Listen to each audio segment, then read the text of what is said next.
We'll see how this sounds for headlines. If Israel strikes Iran, Pakistan will retaliate, says European diplomat. Americans talk about an Israeli strike on Iran, but prepare own offensive. Obama still wants to hold Israel back from Iran's strike. West confronts Iran in Syria. Obama tightens sanctions, Iranian sanctions over bank deception. Obama. Israel has not yet decided on Iran attack. Some possible scenarios should Israel attack Iran. The Ayatollah Khomeini of Iran said, kill all Jews, annihilate Israel. That's just a little bit. Let me continue. U.S. discussed it after Russia, China veto United Nations Security Council on Syria.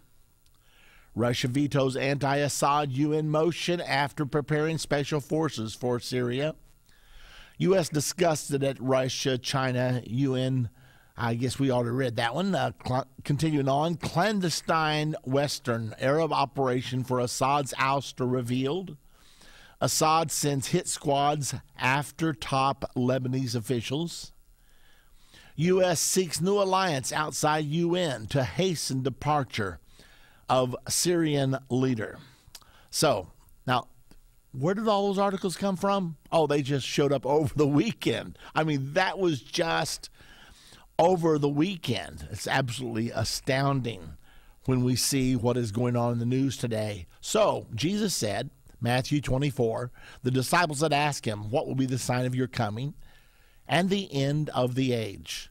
And Jesus' first reply was, take heed that no man deceive you by any means, for many shall come in my name, saying, I am Christ, and shall deceive many. So there will be many false Christians. There will be many people who claim falsely to be the Messiah.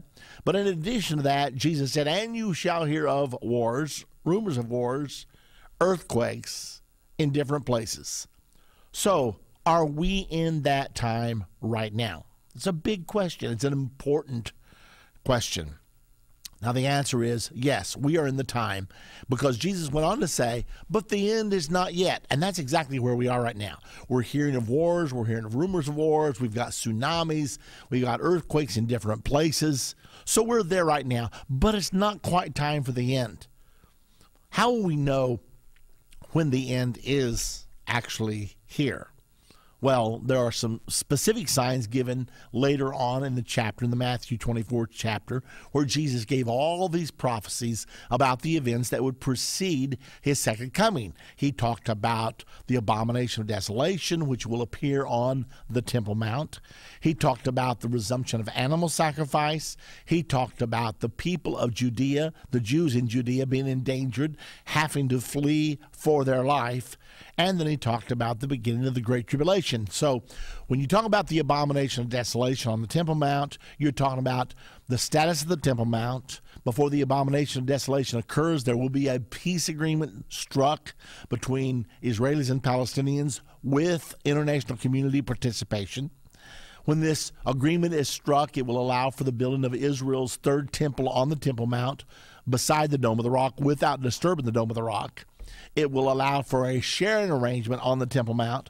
Well, all those things are built into the prophecies of Jesus if we study them in depth and carefully. All those things are there. So are these things developing right now? We know there's wars, rumors of wars. I've already read them to you just over the weekend. I'm talking about 2 or 3 days of accumulated news, and that is not by any means an exhaustive list. But that's definitely happening. But the other thing that's happening is the international community has set a deadline of December 2012 to have a peace agreement between the Palestinians and the Israelis. If they get that done, if they get a comprehensive, complete peace agreement, settling the status of the border, settling the status of the Temple Mount, then my understanding of Bible prophecy says that that will trigger the final 7 years to Armageddon. Now, stop a minute. Stop a minute. What did I just say? I said if the goal that's been set by the United States, the European Union, Russia, and the United Nations, virtually all the powers of the world, the goal that's been set by them, if it's realized, that would mean the final 7 years would begin December 2012 at the latest. Now, that's what, 11 months from right now? We're talking about the second coming. When does the second coming occur? It occurs 7 years after the conclusion of the Middle East peace agreement. So, we're living in incredibly fascinating and interesting territory right now. Now, in case you're new here with us at Politics and Religion, the prophecies always come to pass. Now, we know there's a lot of misinterpretation of the prophecies. I mean, we've already seen one man predict 3 times the date of the rapture. Didn't happen. We watched another one occur over the weekend, January the 28th, actually. A man prophesied that the 28th that the rapture was going to happen. Didn't happen. And that doesn't mean it's not going to happen. That just means they didn't understand the prophecies. Now, here at Politics and Religion, we have never set a date because we don't know the date. If we knew it, we would tell you. But we don't know the date. But we do know that we're in the vicinity because all the prophecies are converging. Not 1, not 2, not 3, but a multitude of prophecies are converging right now. Let me rattle a list off for you. The Bible prophesies a one-world government.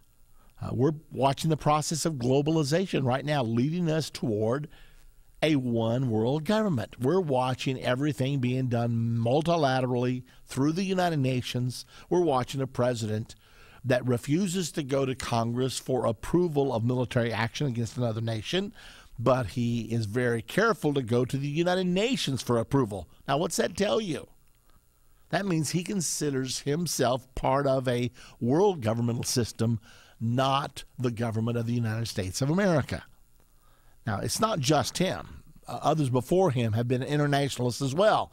The first Bush presidency, George H.W. Bush, was also an internationalist, as was Bill Clinton.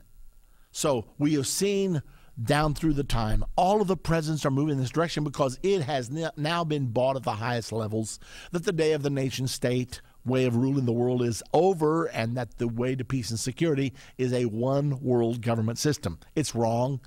It's a bad concept. It has never worked. It's not going to work this time. It's leading us straight into the arms of the one world dictator that the Bible specifically calls the beast or the Antichrist. It's leading us straight toward the world government that will be the greatest tyrannical government that the world has ever known. It will lead us straight toward the implementation of the mark of the beast, when everyone will be totally under control. Everyone will have an ID card, a global ID card. They'll probably start out by calling it the national ID card, but it's quickly becoming a global ID. It becomes a global ID when it is put in a database and shared with the databases of the other nations of the world, which they're already doing right now. When you get ready to fly overseas, all of your records are shipped to the country you're headed toward, and when they're flying from there to here, all of their records are shipped to us so that they can be properly secured, properly vetted, put through the proper security process. So we are in a time right now when most everybody is in a database hundreds of times. As a matter of fact, it might stun you if they pushed a button on their computer how much they really know about you. Have you ever got one of these notifications as you're browsing the internet that said, you may like this article, and this article? And I look at that, and I do. Those are the kinds of articles I like to read. How do they figure that out? By watching my track record. They know what I normally read. Well, guess what? The politicians can do that. They can push those buttons. The FBI, the Homeland Security, they can all do that. They know whether you're of conservative bend or liberal bend, Republican, Democrat. They know where you are. They know whether you're pro-world government, anti-world government. They've already got us all slotted. And these things are prophesied in the Bible. They're actually, in fact, coming to pass. So I want to talk about a couple of things today that are really important. We will be taking your calls in the program today. The number to call, if you'd like to be on the air with us, 877-END-TIME. But let me bring a couple of things to you that I found extremely interesting over the weekend. Iran blocks International Atomic Energy Agency inspectors at a military site. Now, the IAEA was there in Iran, supposedly having these warm and fuzzy feeling talks with Iran. They said, we made a lot of progress. But listen to what happened. Iran's apparent reluctance to let UN inspectors visit a military site near Tehran underlines the uphill task they face in getting the Islamic State to address suspicions it may be seeking to develop nuclear weapons, Western diplomats said. So the question is, these international inspectors that are supposed to be there to ensure that Iran is abiding by the Non-Proliferation Treaty, which they signed, which allows them to develop nuclear capability for domestic purposes only. But once they sign that and once they want to develop domestic nuclear power, they agree to periodic inspections. So if you can have inspectors come to your country, they look around and say that they're abiding by the conditions of the treaty, everything's fine. However, if when they come to inspect, you decide to go look in a particular place, they say, no, you can't go in there. I can't? What's going on in there? Well, we don't want to talk about that right now, but you're not allowed to go in there. So what do you think if you're an inspector? Why don't they want me in there? There must be something going on in there that they don't want me to know. Now, that's what happened. This was just January, 26th through 28th that the inspectors were there in Iran. And they got, let me read you the rest of it. They say the UN nuclear watchdog sought access to the Parchin complex during 3 days of talks in the Iranian capital, so far without any sign that Iran would agree to it. Now, this is a Reuters news agency, republished in the Jerusalem Post. This was published actually on February the 4th of this year.